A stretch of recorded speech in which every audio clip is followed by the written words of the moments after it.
A student of anthropologist Margaret Mead once asked her if she could describe the early signs of civilization in a given culture.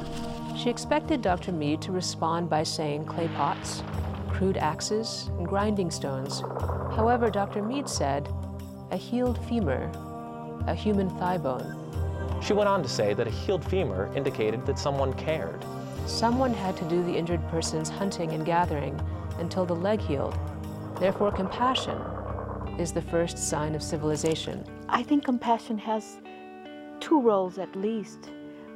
Compassion towards someone who is hungry comes in one form. Compassion for one who is an oppressor comes in another form. And so for me, the role of compassion varies from context to context, from situation to situation, from person to person.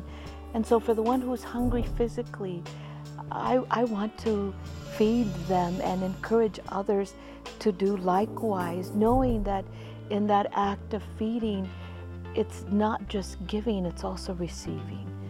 For as we share, we experience God's love, we experience the presence of Christ Jesus. I'm very mindful of the fact that indeed Christ walks among the poor.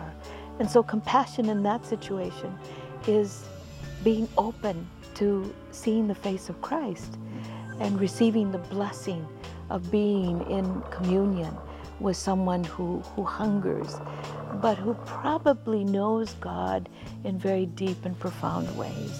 Compassion for one who is an oppressor comes in a very different form.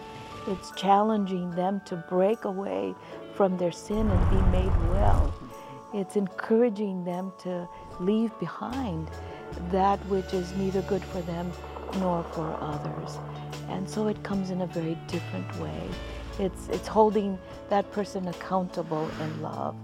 And yet it is compassion, because it's yearning for their well-being, their spiritual well-being, and their wholeness completely in all of their life, just as much as being compassionate in the feeding of one who hungers for daily bread.